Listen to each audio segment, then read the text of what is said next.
Good morning, everyone. We've got a really, really exciting guest today on our third edition of Under the Duvet. We're delighted and super excited at the Pleasure Project to present Dr. Tlaleng Mofokeng, also known as Dr. T, who we've managed to catch her in her incredibly busy schedule.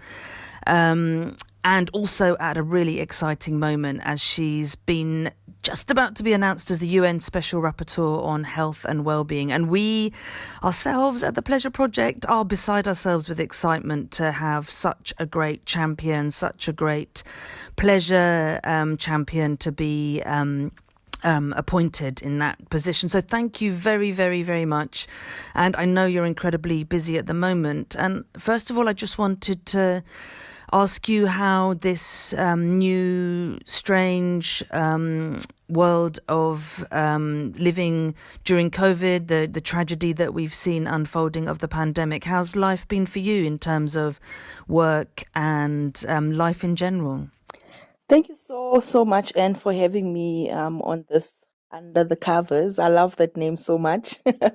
And for myself, living and working in Johannesburg, when the COVID was an emerging global emergency, I already had fears about the impact of this disease. And as someone who's been working in the front lines of sexual and reproductive health rights and service delivery, I know firsthand how difficult it is just under normal circumstances for people to access their services.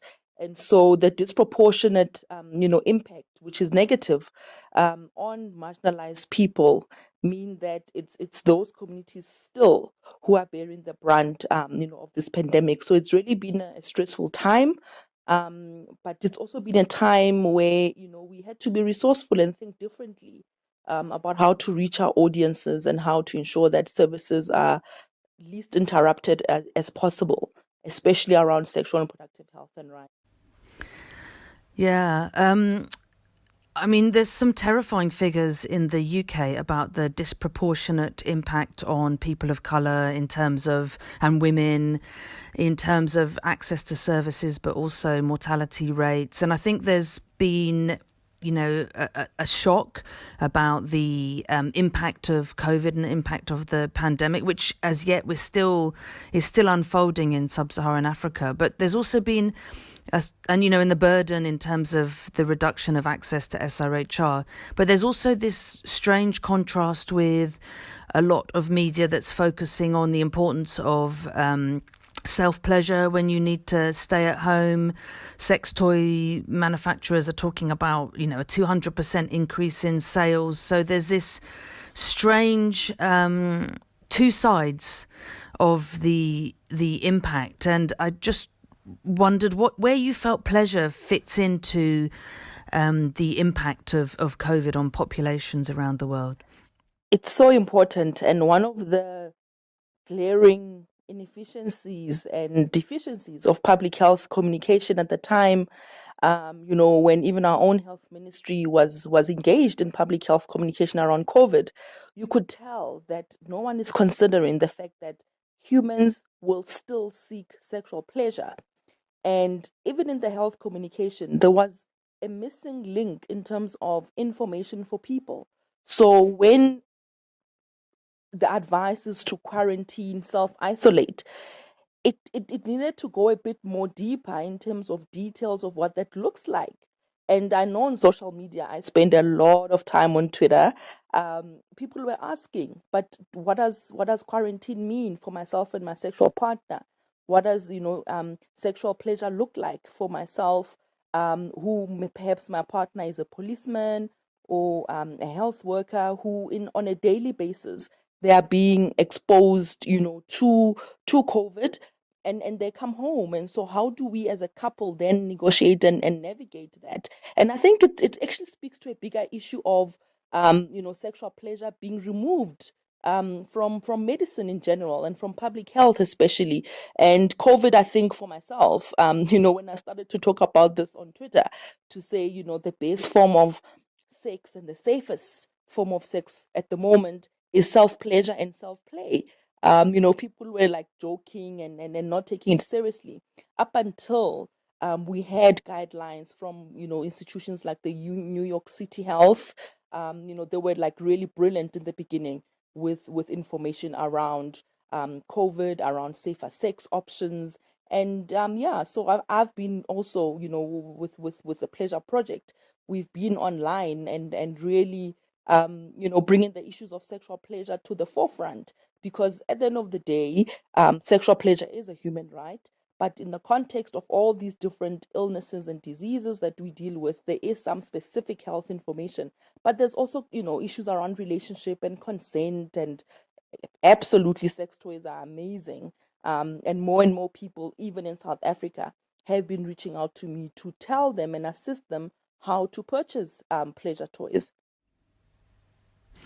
Yeah, no, and we got loads of pickup on our social media feed when we were talking about Masturbation May, which happens every year, which was originally set up in honor, I'm sure you know, of the Surgeon General, the first Black Surgeon General in the US, Dr. Jocelyn Elders, and it's been going for 25 years. And this year it seemed like people really took a lot more attention on it, really, highlighted that they thought it was really important to think about basically the ultimate safer sex, self-pleasure and self-love, and there was a lot more attention to that, and people being a lot more creative. But one thing that I find, and a bit like, when originally Masturbation May was set up, and the US government and President Clinton fired her in the end for even daring to talk about masturbation. It's just still so stigmatized and taboo,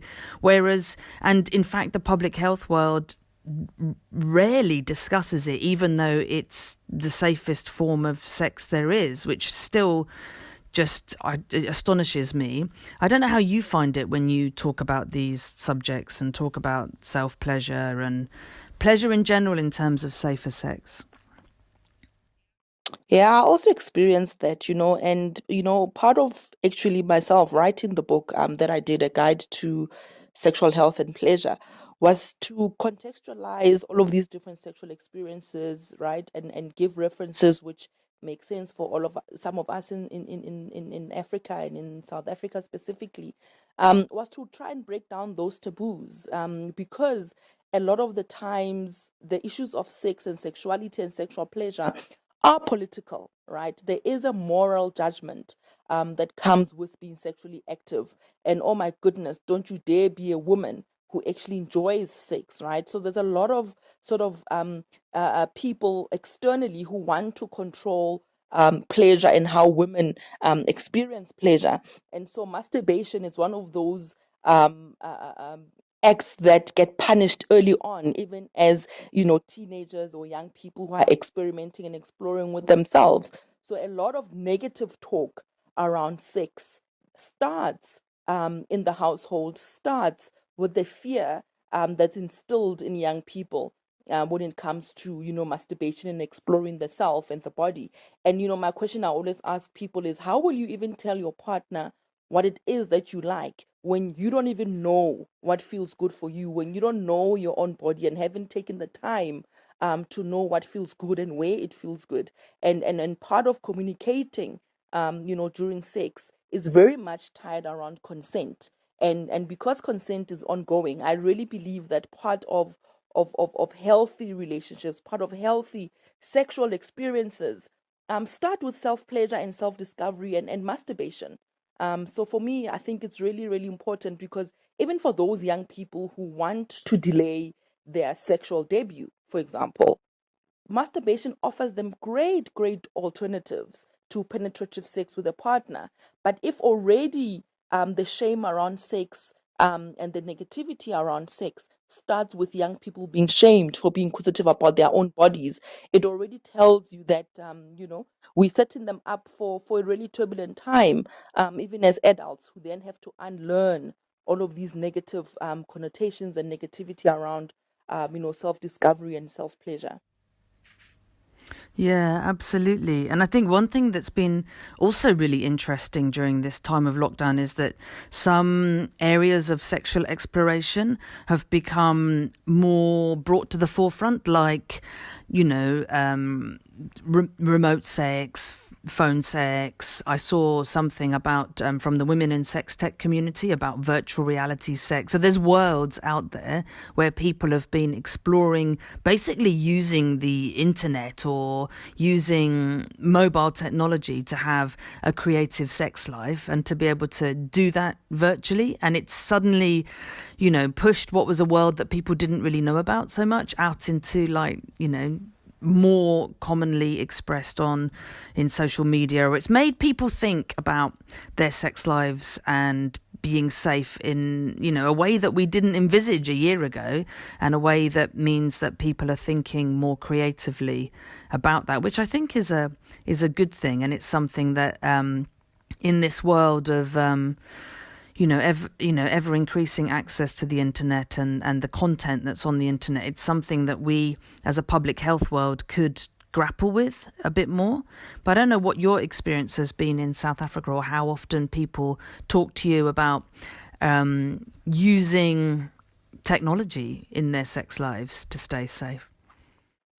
Yeah, I mean it's a really great option, and because we had a very intense lockdown, a countrywide lockdown, so it means even for couples or people who were not necessarily signed up for a long distance relationship, suddenly they are now thrust into this situation where they can't meet or mingle or go on dates as before, and so even just the idea of going on dates very different now, and a lot of couples, there's this running joke that, oh my goodness, we wonder how many of these relationships will survive, and it's a key one. And I think when it comes to using virtual reality in terms of sex and sexual pleasure and expression, we have to have this discussion and think about all the different sex workers and women around the world who have been harshly criminalized and punished, right, for being the ones, in fact, in the last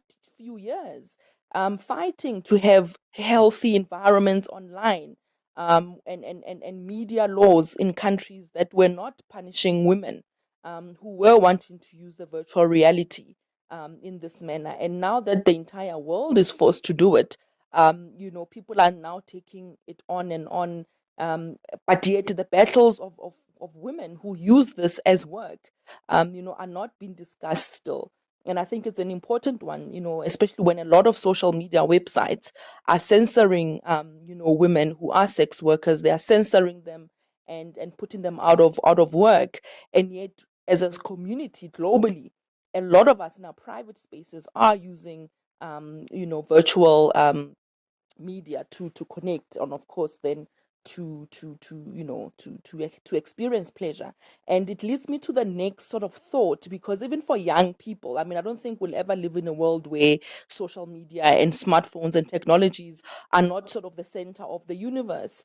And we need to be thinking about young people, about assisting them understand how to use cyber intelligence, for example, how to spot those people who may be using those platforms for negative or ulterior motives. So just improving young people's sort of ability to navigate the virtual space, but give them the technical assistance to understand how to use social media safely. Things like nudes and taking these pictures, things like revenge porn. Very important to have these discussions, but it's even more difficult, and to have these discussions when children are still being denied basic life orientation and basic comprehensive sexuality education. And yet these are so important, because either way, young people have access to data and smartphones, and they will end up on the internet. So how do we then as a community then develop content, that can assist them to do that in a safer way?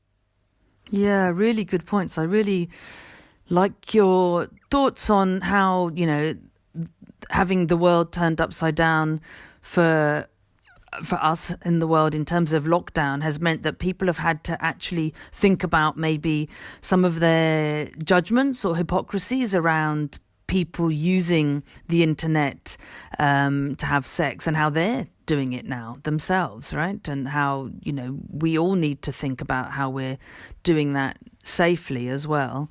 And I worry all the time about the fact that the public health world, is a bit of an ostrich sticking its head in the sand and never discussing access to sexually explicit media online. And I think we'll look back in 10 years' time and think, what on earth were we doing that we weren't, hopefully the community will recognize that it needs to, a bit quicker than that it needs to engage with the content out there so that, young people and older people understand that it's not real life, or that there's ways of making content that's just as appealing and maybe sexually interesting, but also that allows people to negotiate relationships that are fulfilling for them and safe. But I still see that, it's not a subject when you go to, say, a World AIDS conference or a public health conference or a family planning conference. And, even mentioning the word pleasure is still taboo. It's sort of a bit shocking.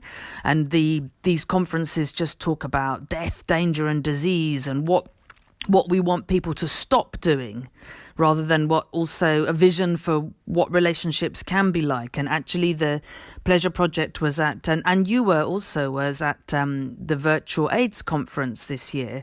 And, our session, our joint session with UNFPA was the only one where pleasure was very throughout the content and in the title, and we did a quick analysis to look across all the other sessions. We did find another couple of sessions where pleasure was mentioned, which is fantastic, but out of a conference of 650 sessions, to only have pleasure and well-being in 3 for us is just really shocking, actually, when that's, well-being and pleasure are the aims we should be looking towards in terms of what we're trying to support people to work towards in their sex lives. I don't know how you found it, and whether you went to other bits of virtual AIDS conference, and what you see as a way forward, really, for us as a public health community.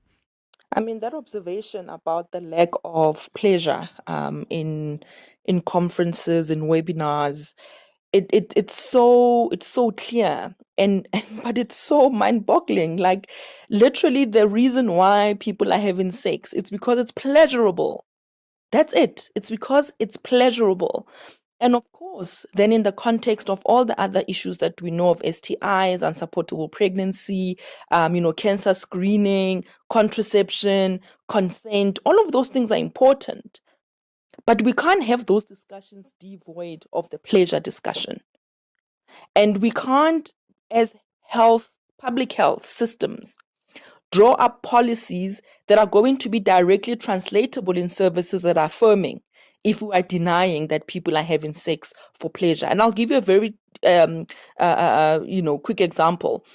Even in medical school, I had to literally go and source information on women's pleasure.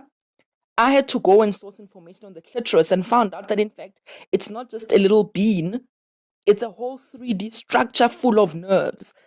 And so even the politics of medicine itself and the bias of medicine itself impacts on the type of medical care a woman will get when they consult with their doctor. Male pleasure is still more highly researched and funded and resourced than the pleasure of women. And that translates into clinical care and clinical practice because of the pharmaceutical developments. And so it's very important to remember the politics of pleasure too, because these things are not existing just out of default. There is politics around pleasure, around women who are affirmed to negotiate the type of sex they want, around women who enjoy sex and are not apologizing, for the fact that they are sexual beings and they know what they want. And so all of that and all of the societal views on women, they'll find expression in seminars, they'll find expression in conferences, they'll find expression in the legislature where laws are being made, because then people harbor those patriarchal and paternalistic views. And that's why when we do the work we do around sexual pleasure and bringing it back into the discussion of sexual rights and sexual health, is that in fact that is its activism. That is important work, and we can't get tired of it. And I agree with you. We can't have a 10-year plan of bringing pleasure back into the discussions. It has to happen immediately, because the negative impact of ignoring sexual pleasure are immediate. And so when you're talking about condom use, for example, I still don't understand how people can talk about condoms and talk about increasing uptake in communities and mention absolutely nothing about the pleasure benefits of using condoms. And the same people will lament how young people don't want to use condoms. Young people say condoms interfere with their pleasure, and yet no one is taking the time to incorporate pleasure in the actual content as standard. And I think those are some of the ways in which our own views personally can impact either our clinical care or what ends up in a world HIV conference, for instance. It's about understanding the politics of pleasure, and then you will see why then the resistance is so much against the work that we are trying to do. But we'll do it nonetheless.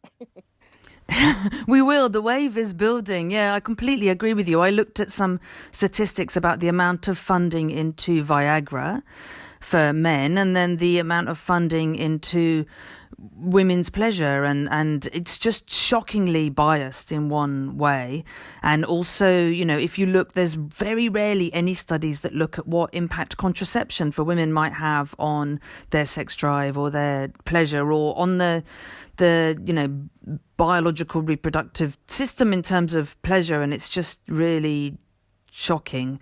And absolutely, I think we need to embed it in thinking about why that is. We're actually doing a systematic review with WHO and the case for her on what evidence is out there for eroticizing condom use, incorporating sex positive and pleasure positive approaches for the impact on outcomes.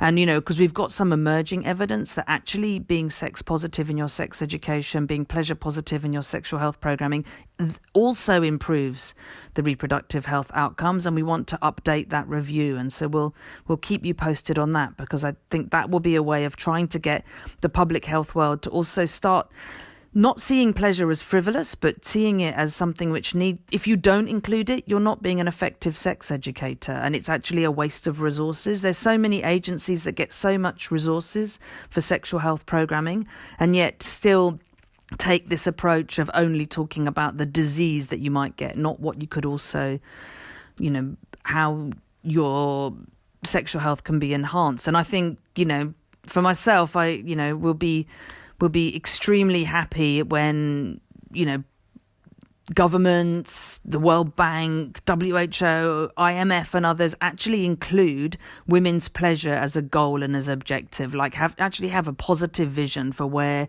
the world wants to try and support women in their sex life, rather than just talking about the maternal mortality that will be stopped or the STIs that will be stopped, And so I think that empowerment and that indicator of empowerment is really, for me, a kind of ultimate indicator of empowerment that goes beyond other empowerment indicators of financial independence or being in schools I'm striving for that day when I feel like I can die a happy woman once that's happened.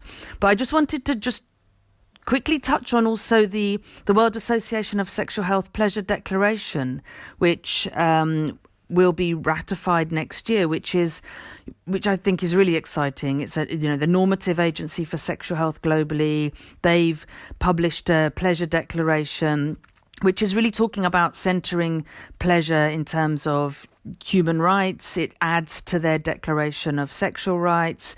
It talks about the importance of diversity of pleasure, of the importance of aiming towards having pleasure be very central in sexual health.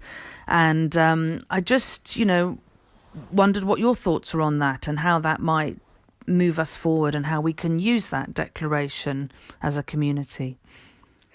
Yeah. And the importance of collaboration and working across movements is so important. And this is one of the examples of how great collaborations can work. I'm the member of the Global Advisory Board on Sexual Health and Wellbeing, and the Secretariat sits in London. And part of what we had done, in fact, before the declaration was adopted by WAS, was actually having these conversations around definitions and the use of language, and how stigmatizing or liberating and affirming that can be on its own. And it was such a great pleasure for us to see that some of the work, has been incorporated, and we're able to have, such great influence. And I think, I speak about the pleasure tribe, and I really mean it, because I think so many of us have been doing this work on our own, but it's really, really great where you have moments where we can all come together around a specific vision and a mission, and energize the sector, and have this clarity in terms of what we are demanding from global health, policymakers and all of that. So it's really, really fantastic. And I look forward to seeing the work that can come through in terms of the conference. I know it was supposed to be in South Africa. With COVID now, we're not sure what's going to happen. But it's really great. And I think that's one example of where you can find clinicians, researchers, academics, sociologists, pharmaceutical people coming around the same table. And of course, students, right? Medical and nursing students are very key to creating the healthcare professionals that we want for the world that we live in. And I think that support and having these declarations refreshed and renewed and truly inclusive is important, because we can't also just continue with this heteronormative, outlook in how we even define issues. So I think it's really, really great. And I always say this, we need to go beyond just the genitals and what goes into what, to really understand and talk about and affirm the fact that, all persons, regardless of disability, regardless of gender, regardless of what you prefer, you have a right to have fulfilling sexual experiences. And it really does start with having these declarations elevated in a global space where we can then inspire and have other people draw from it. Because in the absence of structured learning in medical schools, in the absence of pleasure being a topic in all of these conferences, we have to leverage every single opportunity that we have, and working together for a common goal and mission is one of the best ways. I think the pleasure movement and the revolution. I mean, I really do call it a revolution. And I mean that because of what it truly means for women and non-binary people, and lesbian women, for example, and transgender persons. And if we can affirm everybody, I think, we'll really be doing amazing work. Yeah, no, and Gab's been doing amazing work. And indeed, it was the pleasure meter, the definitions. We at the Pleasure Project used the definitions of sex positive and pleasure inclusive sexual health that Gab had developed to do our own work on a pleasure audit with this project called Get Up Stand Out in Ghana and Kenya, to look at how now operationalizing the aspiration of how to support those doing sex education, how kind of examples of sex educators who had been able to do sex positive work and how they'd got to that place. And that, I totally agree with you. The Pleasure Tribe is building. There's been, I've been at this for like 14 years. I'm sure you've been at it also for longer than that. And I think that, it's been great to feel the isolated voices coming more and more together, and to be, supporting each other in what is also quite sometimes, challenging conversations or stigmatized work. And for me, it's always really exciting to see all the examples of community activism where other pleasure champions and pleasure revolutionaries have come to this same place of conclusion, because it is, so obvious to me that, of course, pleasure needs to be part of sex education. But and to highlight their work is really, really important to create this community of practice, I think. And that we've got a global map of pleasure on our website where we write case studies of people who have been doing this work, and hope to then create that contact, because we can also support each other in this pleasure revolution. Just lastly, I wanted to come on to the super exciting news, which when I read about it, I jumped up and down in my room and was going, yeah, finally, the news that you've been appointed as the UN Special Rapporteur for Health and Wellbeing. And it's just so exciting that such a great decision has been made, that you have now got this role. It's so exciting for us at the Pleasure Project, because you've been such a force for pleasure and well-being in the sexual health world. And I just wanted to ask you how you see this moving forward, and what you see yourself being able to do in this role in terms of moving the dial in getting more sex positive, sex education and pleasure inclusive sexual health work. I mean, what a time, right, to step into this role. I mean, it's difficult as it is now with, COVID-19. I think things are going to be even more challenging. I'm up for the challenge. I think for me, having done, so much work in the region and of course nationally, this feels like the next important step in the work of policy, in the work of monitoring and oversight. And I see my role, as special rapporteur, as a catalyst, and to really, take the time required to make sure that, people feel heard and seen, that we don't marginalize, people because they have certain vulnerabilities. It's important, I think, for me to do the work of, recentering the margins, like Professor Kimberly Crenshaw, often refers on intersectionality. It's about understanding and being adamant on my part to position vulnerability as a human right. I think a lot of health and negative health outcomes are exacerbated by the fact that there is no respect for vulnerable people, vulnerable situations. And if I succeed, it will be really because I have elevated the issue of vulnerability to be seen as a human right, and therefore the responses to that vulnerability has to restore people's dignity. There has to be a sense of accountability in terms of governance and leadership, and corrupt, activities that mean poorer communities, are not realizing their full, rights to health and wellness. It's also about, being an advisor, and I see that as important, from civil society to, human rights institutions in different regions, and of course for the United Nations itself. 2030 is around the corner, and we are all very concerned about, those targets of the SDGs and what they meant, and to bring about sort of a strategy in how all of those goals can be accelerated in terms of being met, but also being honest about the politics of health, being honest about the politics of global aid and funding, and really just bringing all the different UN agencies, I think, in alignment on some of these fundamental issues. And then, of course, the issue of member states will always be much harder, isn't it? Because we do know the more conservative states, and the pushback that can be expected from them. But I think ultimately for me, in this time that we are in this era that we are in, I think we have to be unapologetic about defending the rights that we already have gained, and guard those very importantly, so that we do not regress, and then have a strategy, moving forward, and collaborations on how we can then strengthen, but also then advance, issues of gender equality, and again, recentering the margins.